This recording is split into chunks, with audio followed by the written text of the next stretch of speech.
Hello everyone, কেমন আছো তোমরা? তোমাদের প্রিপারেশান কেমন চলছে?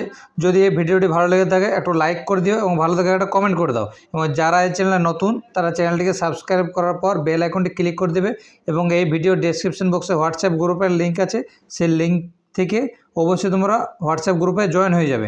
চলো 1 নম্বর কোয়েশ্চান শুরু করি। যে কোয়েশ্চানগুলো আজ তোমাদের সাথে নিয়ে এসেছি তোমাদের সামনে, সেই কোয়েশ্চানগুলো আগামী এক্সামে তোমরা দেখতে পাবে। চলো 1 নম্বর কোয়েশ্চান দেখো কী বলছে। তাহলে দেখো এখানে 5 আছে, ঠিক আছে, তারপর 4, তারপর 3, তারপর 32। দেখো কীভাবে এসেছে। তাহলে এখানে দেখো 2, 9, 1। তাহলে এখানে দেখো আমি বলেছি কী হবে। তাহলে দেখো কীভাবে এটা এসছে, 5, 4, 3 থেকে 32। তাহলে দেখো 5-এর স্কোয়ার করেছে প্রথমে, 5-এর স্কোয়ার হচ্ছে 25, তারপরে 4-এর স্কোয়ার 16, ঠিক আছে, দিয়ে দুটো যোগ করেছে। যোগ করলে কত হয় দেখো, যোগ করলে আমার 31। 31-এর পর এরপর দেখো, সরি 31 না 41। এবার 41 পর নিচে 3 আছে, তো 3-এর স্কোয়ার কত 9। তাহলে 3-এর স্কোয়ার টোটাল থেকে 3-এর স্কোয়ার বিয়োগ করে দিয়েছে। তাহলে দেখো কত হয় 32 হয়। তাহলে পরেরটাও সেম একই জিনিস দেখো, এটাও দেখো। তাহলে 7-এর স্কোয়ার, 7-এর স্কোয়ার হচ্ছে 49, তারপরে হচ্ছে 8-এর স্কোয়ার, 8-এর স্কোয়ার হচ্ছে 64, ঠিক আছে, দুটো যোগ করে দাও। তাহলে 113, 113 থেকে এই যে 5-এর স্কোয়ার বিয়োগ করে দাও। তাহলে 5-এর স্কোয়ার কত, 5-এর স্কোয়ার মানে হচ্ছে 25। তাহলে 25 বিয়োগ করে দাও টোটাল থেকে, ঠিক আছে। তাহলে কত হয় 88 হয়। তাহলে দেখো ওই জন্য নিচে 88 ছিল। এরপর দেখো এটাও সেম। তাহলে 2-এর স্কোয়ার 4 আর 9-এর স্কোয়ার হচ্ছে 81, দিয়ে যোগ করে দাও। যোগ করলে কত হয় 85 হয়, ঠিক আছে, 85 হয়। এরপর নিচে যেটা থাকে তার স্কোয়ার বিয়োগ হবে। 1 আছে, তাহলে 1-এর স্কোয়ার সে 1 হয়, তাহলে ওটা দিয়ে বিয়োগ করে দাও। তাহলে দেখো কত হবে 84 হবে। বোঝা গেছে? তাহলে সঠিক অ্যান্সার কোনটা হচ্ছে? সঠিক অ্যান্সার হচ্ছে আমার 84, অপশান এতে আছে। তাহলে অপশান এ হচ্ছে আমার সঠিক অ্যান্সার। চলো নেক্সট কোয়েশ্চান চলে যাই। আচ্ছা দেখো নেক্সট কোয়েশ্চান ওই ধরনের একটা রিজনিং, কিন্তু কোন লজিকে হয়েছে এটা সেটা তোমরা বুঝে নাও এবং কমেন্ট বক্সে কমেন্ট করে অ্যান্সারটা জানিয়ে দাও। কমেন্ট করে সঠিক উত্তরটা আমাকে জানিয়ে দাও। বোঝা গেছে? চলো নেক্সট কোয়েশ্চান চলে যাই আমরা। আচ্ছা দেখো খুব একটা ভালো কোয়েশ্চান। তাহলে বলছি প্রতিবিম্ব কী হবে। তাহলে দেখো যেটা আমার বর্গক্ষেত্র টাইপের আছে সেটা আমার বর্গক্ষেত্রই হবে আমার। তাহলে সেটা আমার বর্গক্ষেত্র হলো। এরপর দেখো কী হয়েছে, এরপর দেখো এই যে এই চিহ্ন, এই যে ত্রিভুজটা সেম ওই জায়গাতে পড়বে, কারণ উল্টো হলে ত্রিভুজটা প্লাসটা সে প্লাসে পড়বে। এরপর দেখো এই জিনিসটা এখানে ছিল, তো এইটা একটু উল্টে যাবে, এরকম হয়ে যাবে। এই যে মাথায় এটা টুপির মতো যেটা ছিল সেটাও সেম এরকম হয়ে গেছে। এরপর দেখো গোল আছে আমার, যেটা দেখো গোলটা আমার গোলে থাকবে। তাহলে গোলটা আমার উপর দিকে ছিল, তাহলে উপর দিকে গোল হলো। এবার নিচে দিকে প্লাস চিহ্ন, তাহলে ওটা নিচে দিকে প্লাস চিহ্ন হয়ে যাবে। তাহলে দেখো কোথায় আছে এরকম অপশানের কোথায় আছে ওই জিনিসটা। তাহলে দেখো অপশানের বিতে আছে। তাহলে অপশান বি হচ্ছে আমার সঠিক অ্যান্সার। বোঝা গেছে? অপশান বি হচ্ছে আমার সঠিক অ্যান্সার। চলো নেক্সট কোয়েশ্চান চলে যাই। দেখো নেক্সট কোয়েশ্চান কী বলছে। ওই যে একটি জিরাফের চেয়ে লম্বা, একটা খুঁটি আছে, খুঁটিটি হচ্ছে জিরাফের চেয়ে লম্বা। তাহলে আমার ধরলাম এখানে হচ্ছে আমার খুঁটি, একটা খুঁটি হচ্ছে আমার জিরাফের চেয়ে লম্বা। তাহলে খুঁটিটি হলো আমার জিরাফের চেয়ে লম্বা। এরপর কী বলছে, আবার জিরাফটি একটি গাছের থেকে লম্বা, জিরাফটি হচ্ছে একটা গাছের থেকে লম্বা লিখেছি। এরপর বলছে সিগন্যাল খুঁটির থেকে উচ্চতায় কম, সিগন্যাল হচ্ছে খুঁটির থেকে উচ্চতায় কম কিন্তু একটি বাড়ির থেকে উঁচু। তাহলে আমার সিগন্যাল হচ্ছে দেখো খুঁটির থেকে উচ্চতা কম, তাহলে খুঁটির পরে সিগন্যাল, কিন্তু একটা বাড়ির থেকে উচ্চতায় বেশি, তাহলে এইখানে আমার বাড়ি পড়বে। এবার কী বলছে, যা আবার জিরাফের থেকে উচ্চতায় বেশি। আচ্ছা কী বলে দিয়েছে, সিগন্যাল হচ্ছে খুঁটির থেকে উচ্চতায় কম কিন্তু বাড়ির থেকে উঁচু, কিন্তু আবার বাড়িটি হচ্ছে জিরাফের থেকে আবার উচ্চতায় বেশি। তাহলে এগুলির মধ্যে সবচেয়ে কম উচ্চতায় কে আছে? তাহলে কম উচ্চতায় সবথেকে গাছ আছে। আমি যদি এটা ওপর থেকে নিচে অবধি লিখি, তাহলে প্রথমে আমি খুঁটি লিখব, ঠিক আছে, খুঁটি লেখার পর সিগন্যালের পর আমার কী পড়বে, বাড়ি পড়বে, ঠিক আছে। সিগন্যালের পর কি আমার বাড়ির পর হচ্ছে আমার জিরাফের পর হচ্ছে আমার গাছ।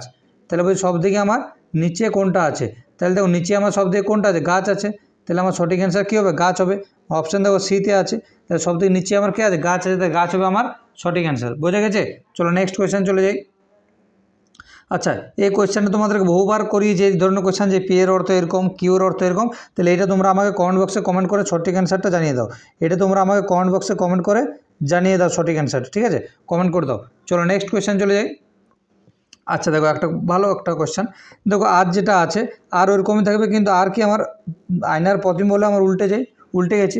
জিটাও আমার সেম, দেখো জিটা তাহলে আমার এরকম হবে, জিটা টি দেখো টিকে আয়নার প্রতিবিম্ব হিসেবে যেমন ছিল ওইরকমই থাকবে, ঠিক আছে। এরপর 7টা আমার এদিকে মুখ করেছিল, ওইটা আমার উল্টো দিকে হয়ে যাবে, তাহলে 7টা আমার এরকম হয়ে যাবে।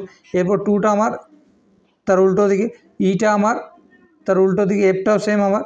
তাহলে এইটা দেখো কোথায় আছে, দেখো কত নম্বর অপশানে এই জিনিসটা আছে, দেখো অপশান বিতে আছে। তাহলে অপশান বি হচ্ছে আমার সঠিক অ্যান্সার। বুঝে গেছে, অপশান বি হচ্ছে আমার সঠিক অ্যান্সার।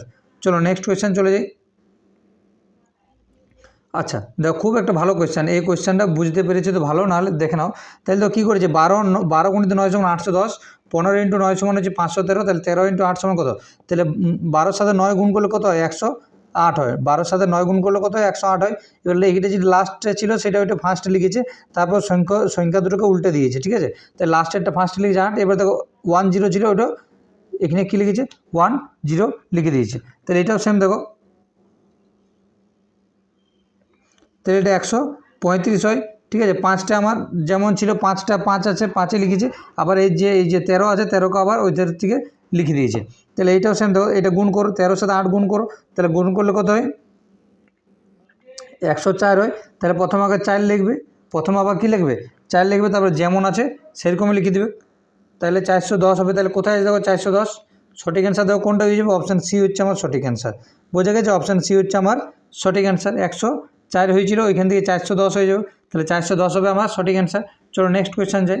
দেখো কী বলেছে, মিলস, ফাদার, অ্যাডভোকেট এদের সঠিক ভেনচিত্র কোনটি। তাহলে দেখো মিলস, তাহলে এইটা হচ্ছে আমার কার, এটা হচ্ছে আমার মিলস, ঠিক আছে, এটা হচ্ছে আমার ছেলে। এরপর কী বলছে, এর থেকে তাহলে কি সব মেলে হচ্ছে আমার বাবা। এরপর দেখো কী বলছে, অ্যাডভোকেট, এটা হচ্ছে অ্যাডভোকেট, এটা হচ্ছে আমার কোনটা, এটা হচ্ছে আমার অ্যাডভোকেট। কেন লিখলাম দেখো আমি বলে দিচ্ছি। তাহলে দেখো ভিতরে যেটা ছিল সেটা আমার কী ছিল, এটা হচ্ছে আমার বাবা, যেটা আমি এখন গোল করছি সেটা হচ্ছে আমার বাবা, এটা হচ্ছে আমার মেল। তাহলে দেখো সব মেলে হচ্ছে বাবা, এবং কিন্তু ওই সব অ্যাডভোকেট বাবা নয়, এবং সব অ্যাডভোকেট মেল নয়, কিছু অ্যাডভোকেট হচ্ছে মেল আর কিছু অ্যাডভোকেট হচ্ছে ফাদার। বোঝা গেছে। চলো নেক্সট কোয়েশ্চেন চলে যাই। আচ্ছা দেখো কী বলছে, সাম বার্ডস আর ডাঙ্কি, সাম বার্ডস আর ডাঙ্কি, তাহলে এইটা হচ্ছে আমার বার্ডস, ঠিক আছে, এই চিহ্নটা হচ্ছে আমার বার্ডসের, ঠিক আছে। এরপর কী বলছে, সাম বার্ডস আর ডাঙ্কি, তাহলে সাম বার্ডস আর ডাঙ্কি, এটা হচ্ছে আমার ডাঙ্কি, এটা হচ্ছে আমার ডাঙ্কি। এরপর কী বলছে নিচের, বলছে অল ডাঙ্কিস আর স্টুপিড, অল ডাঙ্কিস আর স্টুপিড, ঠিক আছে। তাহলে অল ডাঙ্কিস আর স্টুপিড, তাহলে এটা হচ্ছে আমার এটা হচ্ছে আমার স্টুপিড। এবার দেখো উপসংহার কী বলছে, যে অল বার্ডস আর স্টুপিড, তাহলে সব পাখি আমার স্টুপিড না, এটা কোনো মতেই না। এখানে যদি কিছু পাখি হতো স্টুপিড তাহলে মানা চলতো, কারণ এই যে এখানে কিছু বলে দিয়েছে এখানটা। এবার তারপরে দেখো 2 নম্বর কী বলছে, সাম বার্ডস আর স্টুপিড, অবশ্যই ঠিক বলেছে। সাম বার্ডস থেকে এই যে এইটুকুটা আমার বার্ডস বলছে, তাহলে কিছু পাখি আমার স্টুপিড অবশ্যই। তাহলে অপশান বি, মানে যেটা আমার 2 নম্বরটা আমার প্রযোজ্য। তাহলে 2 নম্বর দেখো কোথায় আছে, অপশান বিতে আছে। কী বলছে দেখো, শুধুমাত্র উপসংহার 2 প্রযোজ্য, তাহলে অবশ্যই ঠিক, অপশান বি হচ্ছে আমার কারেক্ট অ্যান্সার। চলো নেক্সট কোয়েশ্চেন চলে যাই। বলছে দেখো খুব একটা ভালো কোয়েশ্চেন, দেখো খুব কী বলছে, শীর্ষ দিকে সীতার স্থান হচ্ছে 8 এবং নিচ দিকে হচ্ছে 18, তাহলে উপর দিকে সীতার স্থান হচ্ছে, সীতার স্থান এই জায়গাটা, উপর দিকে হচ্ছে সীতার স্থান 8, ঠিক আছে, এবং বলছে নিচ ধার থেকে 18, ওই স্থানটা একই স্থানে বলছে, এবং নিচ ধার থেকে 18। তাহলে একটা জিনিস বলো, এরপর বলছে যদি কেবলমাত্র যে সমস্ত ছাত্রছাত্রীর কৃতকার্য হয়েছে তাদের ধরা হয়, এইটুকুটা কাদের ধরা হয়েছে, যে সমস্ত ছাত্রছাত্রী কৃতকার্য হয়েছে। তাহলে কৃতকার্য কতজন হয়েছে আমার দেখে নাও, তাহলে কৃতকার্য আমার কতজন হয়েছে, তাহলে হয়েছে দেখো 18 প্লাস 8 মাইনাস 1, কেন করছি দেখো বলে দিচ্ছি, 26 মাইনাস 1 সমান 25, তাহলে কতজন কৃতকার্য হয়েছে, 25 জন। কারণ দেখো আমি এই যে 1 মাইনাস করছি, কারণ কি ওপর দিকে এই স্থানটাকে 8 ধরেছিল, আবার নিচ ধার থেকে এই স্থানটাকে 18 ধরছে, তাহলে এই স্থানটাকে দুবার ধরা হয়েছে, ওই জন্য আমি 1 বিয়োগ করে দিলাম যাতে একবার ধরা হয়। বোঝা গেছে। এরপর দেখো কী বলছে, যদি সকল পরীক্ষার্থীকে ধরা হয়, তারপর কী বলছে, তাহলে তার স্থান হয় নিচের দিকে 36তম। আচ্ছা বলছে যদি সকল ছাত্রছাত্রীকে ধরা হয় তাহলে তার স্থান হয় 36তম, মানে সকল ছাত্রছাত্রী যদি নিজ ধার থেকে ধরা হচ্ছে তাহলে তার স্থান হচ্ছে এই জায়গাটা হচ্ছে কততম, 36তম। এই জায়গাটা কত হচ্ছে, 36তম নিজ ধার থেকে, মানে সকল ছাত্রছাত্রীকে যদি ধরা হয়, ঠিক আছে, তাহলে 36তম ধরা হচ্ছে নিজ ধার থেকে। তাহলে দেখো নিজ ধার থেকে এটা 36, আর ওপর আরও 8 জন ছিল, তাহলে 36 প্লাস 8 মাইনাস 1, তাহলে 44 মাইনাস 1 সমান কত, 43 জন, ঠিক আছে। তাহলে দেখো কী বলছে, তাহলে কতজন আমার ছিল, এখানে বলছে যদি সকল পরীক্ষার্থীকে ধরা হয় তাহলে তার স্থান হয় নিচের থেকে 36তম, নিচ থেকে 36তম, তাহলে এটা 36তম। তাহলে টোটাল আমার ওইখানে কতজন ছাত্রছাত্রী ছিল? 43 জন ছাত্রছাত্রী ছিল। এরপর কী বলছে, ওই শ্রেণীতে কতজন পরীক্ষার অকৃতকার্য হয়েছিল? তাহলে দেখো ওই শ্রেণীতে টোটাল 25 জন কৃতকার্য ছিল। টোটাল ছাত্রছাত্রী হচ্ছে 43 জন, 43 জনের ভিতরে যদি 25 জন আমার কৃতকার্য হয় তাহলে অকৃতকার্য আমি বিয়োগ করতে পেয়ে যাব, অবশ্যই পেয়ে যাব। তাহলে 18 জন হচ্ছে আমার অকৃতকার্য, বোঝা গেছে? তাহলে অপশান সি হচ্ছে আমার সঠিক অ্যান্সার, অপশান সি হচ্ছে আমার সঠিক অ্যান্সার। চলো নেক্সট কোয়েশ্চেন চলে যাই। দেখো কী বলছে, বলছে একটি ভদ্রলোককে দেখিয়ে রঞ্জন বলছে, একটা ভদ্রলোককে দেখিয়ে রঞ্জন বলছে। তাহলে এটা হচ্ছে ভদ্রলোকটা, এটা হচ্ছে আমার ভদ্রলোকটা, আবার এইটা হচ্ছে রঞ্জন, এটা হচ্ছে আমার রঞ্জন। কি বলছে যে ভদ্রলোককে দেখিয়ে রঞ্জন বলল তিনি হলেন আমার কন্যার, তাহলে রঞ্জনের কন্যা, এটা হচ্ছে রঞ্জনের ডটার। তিনি হলেন আমার কন্যার পিতার, আমার কন্যার পিতা মানে রঞ্জন নিজে, পিতার বলছে আমার কন্যার পিতার একমাত্র ভাই, তাহলে আমার কন্যার পিতার তার পিতা, ঠিক আছে, মানে রঞ্জনের বাবার একমাত্র ভাই এই লোকটা, ঠিক আছে। তা রঞ্জনের বাবার ভাই হচ্ছে ওই লোকটা, তাহলে এই লোকটা রঞ্জনের কে হচ্ছে? এই লোকটা হচ্ছে রঞ্জনের কাকা। তাহলে ও প্রশ্ন কী বলছে, ভদ্রলোক রঞ্জনে কে হয়? তাহলে অবশ্যই ভদ্রলোক রঞ্জনে কে হয়? কাকা হয়। ভদ্রলোক রঞ্জনে কে হয়? কাকা হয়। বোঝা গেছে কোয়েশ্চেনটা? চলো নেক্সট কোয়েশ্চেন চলে যাই। বলছে একজন ব্যক্তি পূর্ব দিকে দাঁড়িয়ে থাকার সময়, ঠিক আছে, তাহলে ইস্ট ওয়েস্ট নর্থ সাউথ করে নিই। তাহলে এটা হচ্ছে ইস্ট, এটা হচ্ছে ওয়েস্ট, এটা হচ্ছে নর্থ, এটা হচ্ছে সাউথ, ঠিক আছে। দেখো কী বলছে, এখানে এঁকে নিলাম। কি বলছে, এক ব্যক্তি পূর্ব দিকে মুখ করে দাঁড়িয়ে থাকার সময়, তাহলে এদিকে মুখ করে আছে, ঠিক আছে, মুখ করে দাঁড়িয়ে থাকার সময় পরপর দুবার তার ডান দিকে ঘুরলো।